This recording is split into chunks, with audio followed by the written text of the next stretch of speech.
kan Allah Subhanahu wa taala. Jadi Masjid Quba ini adalah merupakan masjid yang dibangun di atas ketakwaan kepada Allah Subhanahu wa taala.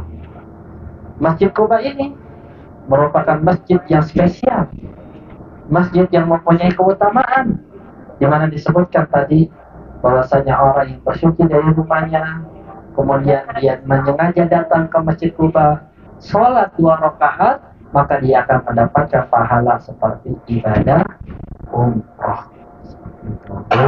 Dan mudah-mudahan dengan kita sholat di Masjid Quba, semuanya sholat ya Bapak Ibu ya. Alhamdulillah, mudah-mudahan kita mendapatkan pahala ibadah umroh. Sebelum kita melaksanakan ibadah umroh, ya, kita telah mendapatkan terlebih dahulu pahalanya. Mudah-mudahan kita bisa meraih pahala tersebut. Allah catat amal kebaikan kita, ya. Kita pun bisa mendapatkan keutamaan Masjid Quba. Ya, para jemaah yang dimuliakan Allah Subhanahu wa taala, ya. Masjid Quba ini juga, ya, merupakan tempat persinggahan pertama Rasulullah SAW ketika beliau datang ke kota Madinah. Jadi sebelum sejarahnya, ketika Rasulullah datang ke kota Madinah, beliau datang ke sini di perkampungan Bani Auf, yaitu sekitaran Masjid Quba. Ya, beliau bangun masjid. Maka setelah bangun Masjid Quba, akhirnya beliau pun membangun Masjid Nabawi. Ya. Dan di Masjid Nabawi itulah akhirnya Rasulullah membangun rumah, ya, membangun kamar-kamar untuk istri-istri beliau, dan kamar beliau menjadikan tempat tinggal diantaranya adalah kamar Aisyah yang sekarang ini menjadi kuburan beliau, ya, di mana kuburan beliau itu sebagaimana telah kita jelaskan, ya, beliau dimakamkan dan dikuburkan di kamar Aisyah, bukan di dalam masjid seperti itu.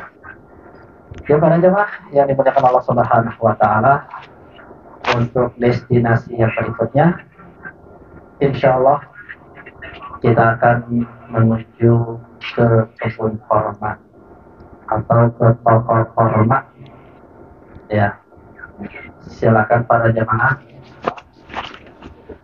ya, yang mau belanja korma, ya, ibu-ibunya yang punya jurus tawar menawar, ya, maka di sana tempatnya. Kita akan bisa melihat beberapa jenis korma, ya, karena korma itu ada macam-macam, ya.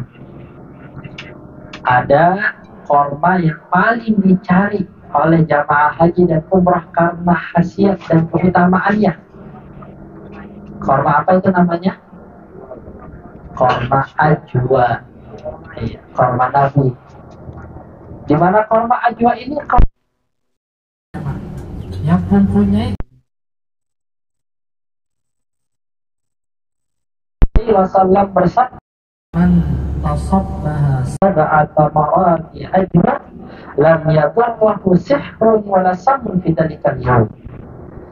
Kata Nabi SAW, barang siapa yang pada pagi hari dia mengkonsumsi 7 butir korma ajwa, maka dia tidak akan terkena bahaya sihir dan bahaya racun. Jadi kalau mau beli korma, saya sarankan korma ajwa. Nah, selain korma ajwa ada lagi korma sukari. Ya, yang biasanya buat bukaan tuh di Masjid Nabawi atau Masjidil Haram itu namanya sukari. Ada lagi korma muda, ya, atau rutok yang banyak dicari nih. Nah, apa khasiatnya korma muda? Biar dapat istri muda. Oh. Menyuburkan kandungan, konon katanya seperti itu. Walau alam secara medis, kedokteran apa bisa dibuktikan atau tidak. Selain itu ada lagi korma sofawi, ada lagi korma rotana, ada lagi korma banyak, ya. Korma mijol yang gedenya luar biasa, ya. Ya, dan ada banyak lagi macam-macam format yang lainnya. Ya, silakan kepada jamaah yang mau belanja, silakan di sini. Nah, katanya halal kalau dicicipin satu, dua aja halal. Tapi kalau nyicipinnya satu kresek itu nggak halal lagi ya. Satu dua kilo nggak halal. Ya. Ya. Jadi jamaah silakan yang mau belanja. Ya, kita turun. Sekali lagi, barang bawahnya jangan, barang berharganya jangan ditinggal di dalam Islam. Bismillah.